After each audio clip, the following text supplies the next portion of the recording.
Hi friends, അപ്പോൾ നമ്മൾ grape wine എങ്ങനെ ഉണ്ടാക്കുന്നതെന്ന് നോക്കാം. അതിനായിട്ട് നമ്മൾ 1 കിലോ ഗ്രേപ്സാണ് എടുത്തിരിക്കുന്നത്. നല്ല പുളിയൊക്കെയുള്ള അരിയുള്ള ഗ്രേപ്സാണ് എടുത്തിരിക്കുന്നത്. ഇത് റണ്ണിങ് വാട്ടറിൽ നമ്മൾ സ്റ്റെയിനർ ഉണ്ടെങ്കിൽ അതിനകത്ത് വെച്ചിട്ട് നല്ലോണം വാഷ് ചെയ്തെടുക്കുന്നത് നല്ലതായിരിക്കും.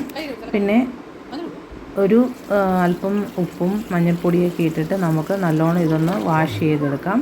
പിന്നെ വാഷ് ചെയ്യുമ്പോൾ നിങ്ങളിത് അല്ലികളാക്കി അടർത്തിയെടുത്തിട്ട് വാഷ് ചെയ്യരുത്, കാരണം വെള്ളം അത് അബ്സോർവ് ചെയ്യാൻ ചാൻസ് ഉണ്ട്. അതുകൊണ്ട് അങ്ങനെ തന്നെ നിങ്ങൾ വാഷ് ചെയ്തെടുത്ത് സ്റ്റെയിനറിൽ നിന്ന് വെള്ളം നല്ലോണം കളഞ്ഞതിന് ശേഷം നമുക്ക് ഇതിനെ ഓരോ അല്ലികളാക്കി മാറ്റി ഒരു ദിവസം മുഴുവൻ നല്ല സൺലൈറ്റ് ഉള്ള ദിവസം രാവിലെ മുതൽ വൈകുന്നേരം വരെ സൺലൈറ്റ് വെച്ചിട്ട് അതിനെ ഒന്ന് വാട്ടിയെടുക്കുക. ഒരു ദിവസത്തെ വെയിൽ കൊള്ളിച്ചാൽ മതിയാവും. അതുവരേക്കും നമുക്ക് ഭരണിയൊക്കെ നമ്മൾ റെഡിയാക്കി വെച്ചിരിക്കണം ഇതിന് മുമ്പേ ഉള്ള. അപ്പം ഭരണി ക്ലീനാക്കി എങ്ങനെ ഒരു പുതിയ ഭരണി വാങ്ങിച്ച് അതിനെ ഒരുക്കിയെടുക്കാമെന്നുള്ള വീഡിയോ ഞാൻ അപ്ലോഡ് ചെയ്തിട്ടുണ്ട്. അത് കണ്ടിട്ടില്ലാത്തവരൊന്ന് കാണുക. അപ്പം ഭരണിയും റെഡിയായി കഴിഞ്ഞിട്ട് നമുക്ക് ഇത് ഇടാവുന്നതാണ്. ഇൻഗ്രീഡിയൻസൊക്കെ ഞാൻ ഡിസ്ക്രിപ്ഷനിൽ കൊടുത്തിരിക്കാം. മൊത്തം 1 കിലോയ്ക്ക് എത്ര യൂസ് ചെയ്തു എന്നുള്ളത്. നമുക്കധികം ഇൻഗ്രീഡിയൻസ് ഒന്നും അതിൻ്റെ അകത്ത് ആവശ്യമില്ല. കുറച്ച് ഷുഗറും കുറച്ച് മസാലകളും പിന്നെ ഒരു പിടി നെല്ല്, ഗോതമ്പ് കൂടെ മതിയാവും. നെല്ലല്ല, ഗോതമ്പ് കൂടെ മതിയാവും. അപ്പോൾ നമുക്ക് ഇതുപോലെ ഞങ്ങൾ ചെറിയ ഭരണിയാണ് കിട്ടിയിരിക്കുന്നത്, അതുകൊണ്ട് 2ആയിട്ടാണ് ഇടുന്നത്. പിന്നെ ഇത് നമുക്ക് കവർ ചെയ്ത് വെക്കാനായിട്ട് ഒരു കോട്ടൻ്റെ തുണിയും കൂടെ ആവശ്യമാണ്.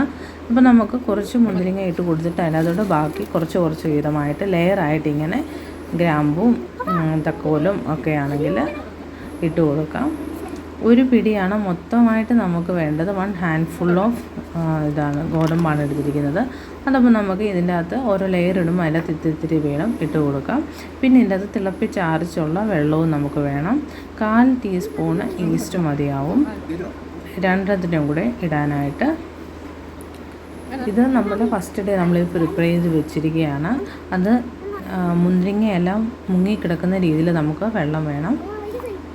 അതിനുശേഷം നമുക്ക് 3 ദിവസമാണ് ഇതൊന്ന് എടുത്തിട്ട് ഒന്ന് ഇളക്കി കൊടുക്കേണ്ടതായിട്ടുണ്ട്. 3 ദിവസം കഴിഞ്ഞിട്ട് പിന്നെ അടച്ചു വെച്ച് കഴിഞ്ഞാൽ 21 ഡേയ്സ് കഴിഞ്ഞിട്ട് നമുക്ക് പിന്നെ ഇത് ഓപ്പൺ ചെയ്തെടുത്താൽ മതിയായിരിക്കും. അപ്പോഴത്തേക്ക് ഫ്രഷ് ആയിട്ടുള്ള നല്ല വൈൻ റെഡി ആയിട്ടുണ്ടാവും.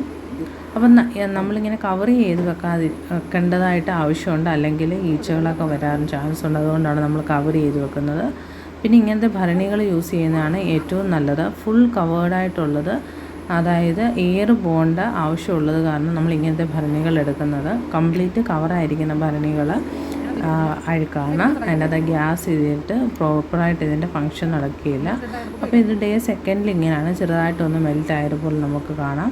ജസ്റ്റ് അടി കൂട്ടി നമ്മളെടുക്കുക. അപ്പോൾ ഇളക്കുമ്പോൾ എപ്പോഴും മരത്തവികൾ കൊണ്ട് അല്ലെങ്കിൽ നോൺ സ്റ്റിക്കിൻ്റെ നമ്മൾ യൂസ് ചെയ്യുന്ന ആ തവി കൊണ്ട് ഇളക്കാൻ ശ്രമിക്കുക. അതും എല്ലാ ദിവസവും വാഷ് ചെയ്ത് സൺലൈറ്റ് വെച്ച് ഉണക്കി വെള്ളം ഒട്ടുമില്ല എന്ന് ഉറപ്പ് വെച്ച ശേഷം മാത്രമേ ചെയ്യാവൂ. നിങ്ങൾ ഇത് ഓപ്പൺ ചെയ്യുമ്പോഴെല്ലാം നിങ്ങളുടെ കൈകളും പൂർണ്ണമായിട്ടും ഡ്രൈ ആയിരിക്കണം. ഒരു തുള്ളി വെള്ളം മതി നമ്മൾ ഇതിനെ കംപ്ലീറ്റ് സ്പോയിലാക്കാൻ വേണ്ടി. ഇത് ഡേ 3ലെയാണ്. ഇത് നമ്മൾ ലാസ്റ്റായിട്ടാണ് ഓപ്പൺ ചെയ്തത്. ഇനി നമ്മൾ കവർ ചെയ്തതിന് ശേഷം നമ്മളിനി 21 ഡേയ്സ് കഴിഞ്ഞിട്ട് ഇത് ഓപ്പൺ ചെയ്യാൻ പറ്റത്തുള്ളൂ. ആക്ച്വലി ഞങ്ങൾ ഫസ്റ്റായിട്ട് ചെയ്ത് നോക്കിയാണ്, പക്ഷേ നല്ല റിസൾട്ടാണ് കിട്ടിയത്. പിന്നെ എല്ലാവരും ഒരു വീട്ടിലൊക്കെ ഇത് ക്രിസ്മസിനൊക്കെ യൂസ് ചെയ്യുന്നത് കാരണം ഒരു ക്യൂരിയോസിറ്റി, അതുകൊണ്ട് ഞങ്ങളും പ്രിപ്പയർ ചെയ്തതാണ്. ഇത് കംപ്ലീറ്റ്ലി ഹെൽത്തി ആണെന്നൊന്നും ഞാൻ പറയുന്നില്ല. എങ്ങനെയായാലും ഇതിൽ 14% ആൽക്കഹോൾ ഉണ്ട്. നമ്മൾ ഹോം മെയ്ഡ് ആണെന്ന് പറഞ്ഞാലും 0% അല്ല.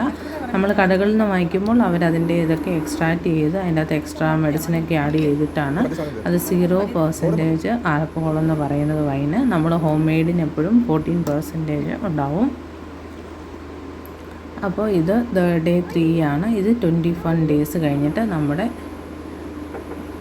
വൈന് കിട്ടിയതാണ്. അപ്പോൾ ഒരു 100% പെർഫെക്റ്റായിട്ട് ഉള്ള റിസൾട്ടായിരുന്നു ഞങ്ങൾക്ക് കിട്ടിയത്. അപ്പം ട്രൈ ചെയ്ത് നോക്കുന്നവർക്ക് വീഡിയോ ഉപകാരപ്പെടുന്നു വിശ്വസിക്കുന്നു. അപ്പോൾ നമ്മൾ ഇതിൻ്റെ അകത്ത് ആദ്യം ഫസ്റ്റ് ഡേ ഒഴിച്ച് വെച്ച് കഴിഞ്ഞിട്ട് പിന്നെ നമുക്ക് ഇതൊരു കുപ്പികളിലോ എല്ലാം ആക്കി വെക്കാം. പിന്നെ കുപ്പികളിൽ നിറയ്ക്കുമ്പോൾ കംപ്ലീറ്റ് 100% നിറയ്ക്കരുത്. കുറച്ച് ഗ്യാപ്പ് ഇട്ടതിന് ശേഷം നിറയ്ക്കുക. പിന്നെ കംപ്ലീറ്റ് ടൈറ്റായിട്ട് അടച്ചു വെക്കരുത്, ചെറിയൊരു ഗ്യാപ്പിൽ അടച്ചു വെക്കേണ്ടതായിട്ടുണ്ട്. അപ്പോൾ വീഡിയോ എല്ലാവർക്കും ഇഷ്ടപ്പെട്ടെന്ന് കരുതുന്നു. നിങ്ങളുടെ കമൻറ്റുകൾ അറിയിക്കുക. അപ്പം എല്ലാവർക്കും നല്ലൊരു ദിവസം നേരുന്നു. Bye, take care.